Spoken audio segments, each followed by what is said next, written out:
Chapter 18, Theory Video 5. Kingdom fungi is what we are going to discuss about. So these have some similarities with plants, but they don't photosynthesize. Uh, they are heterotrophic, meaning they obtain energy and whatever the carbon or the other raw materials that they require from dead and decaying matter. Uh, they ingest it, or else what they do is they feed as parasites on living organisms. uh, and their size is actually the most significant in all of the kingdoms. They actually range from very microscopic, that is microscopic yeasts, to possibly the largest organism in the world. So there is something called the honey fungus, Armillaria bulbosa. This is actually some fungus that is growing uh, in a forest in Wisconsin, USA, and they have a range of it spreads over 160,000 meters square. So this could be this is not only the largest but also the oldest organism, and it has a mass of around 100 tons and is about 10,000 years old. So this is something that this is an extra additional detail that you have to know. Then so obviously you know about different kind of fungi. Then there are edible fungi and non-edible fungi as well. So these have certain characteristics that you have already learned earlier. So let's see what their characteristics are. Obviously, they are eukaryotic and they don't have chlorophyll. As a result, they cannot photosynthesize. They have heterotrophic nutrition. They do not produce their own food, so therefore they are not autotrophic. Then they obtain uh, organic materials from other organisms as the source of energy, and as the source of molecules for metabolism. They depend on others. They reproduce by means of spores. This is something that you have already learned earlier. Then they have a simple body form and structure. It could be unicellular, or they could be made up of long threads like structures called hyphae. They may or may not have cross walls, and the hyphae that grow from a single spore will form the mycelium, that is the body of the fungus. Then there are large fungi such as mushrooms. They produce a kind of a compacted mass of hyphae, and it would be known as fruiting bodies, and would release spores.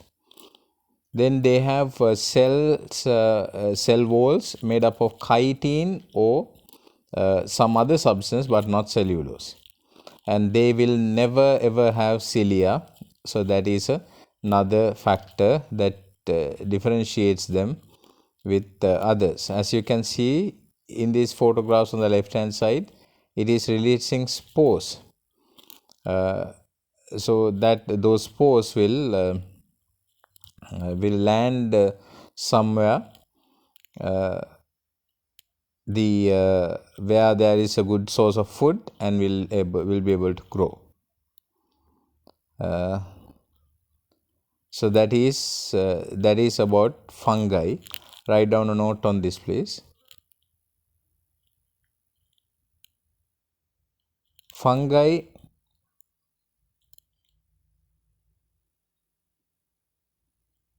are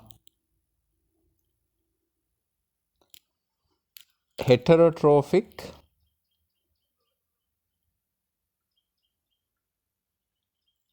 organisms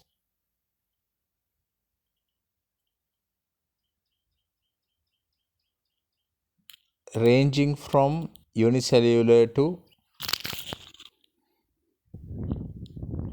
massive structures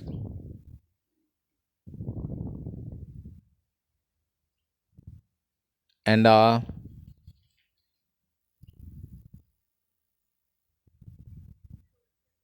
not able to photosynthesize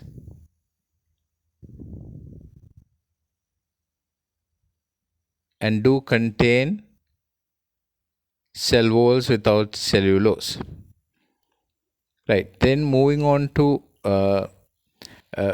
before we move on to the next part of this, please write down this box of characteristic features of fungi. Don't summarize it, just write it down and by heart it as it is. Moving on to kingdom Plantae.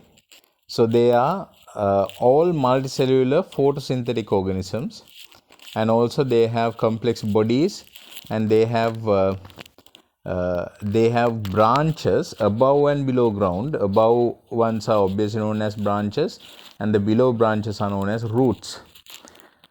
So these are eukaryotic, obviously, and they have they have the cell differentiation inside their bodies to produce tissues and organs. Then there are few types of specialized cells. Then there are cells with photosynthetic chloroplasts and can carry out photosynthesis. Then they are dependent on autotrophic nutrition, that means they produce their own food. They have large and permanent vacuoles to provide them the support that is needed. Then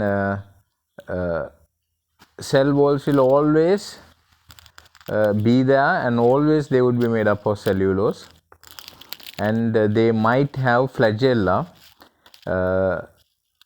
That is another important factor that you need to remember.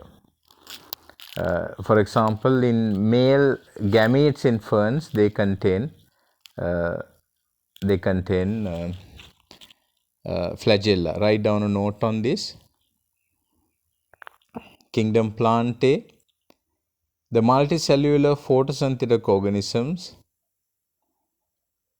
have complex bodies that are often highly branched both above and below ground. Please write down these important characteristics inside the box. And then let's move on to kingdom Animalia.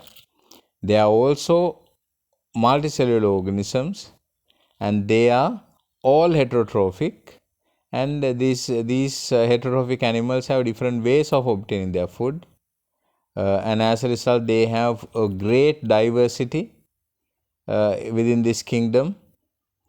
And also the nervous system is very important. It is unique, rather it is unique to the animal kingdom, right? Not any other organism would have a nervous system. Write on a note.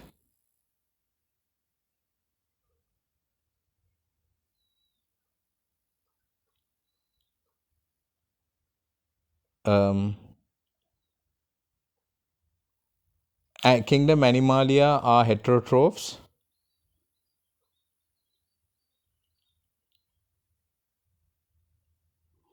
and are eukaryotic, and also are multicellular. They have a nervous system which is unique to this kingdom. Right, so then the characteristics are these. Please write this box down. Before that, let's run through it. They are multicellular eukaryotes, and they have many different types of specialized cells. These specialized cells get together to produce tissues and organs. Then they don't have cells, they don't have photosynthetic pigments in their cells. As a result, they cannot photosynthesize. However, there are some organisms where now, for example, coral polyps, they have photosynthetic protoctists living in them. That doesn't mean that these animals can perform photosynthesis. It doesn't mean that, but rather photosynthetic protoctists are found within their tissues. Then their cell vacuoles are very small in comparison to the plant cell vacuoles, and are also temporary. So these could be identified as lysosomes and food vacuoles. That is another important factor. Then they are heterotrophic nutrition, obviously, and they don't have cell walls. Nervous system is the mechanism through which internal communication and chemical signaling is carried out, and there are some specialized cells containing cilia. I hope you understood. If you have any questions, please ask. If you did understand, please do question number 4.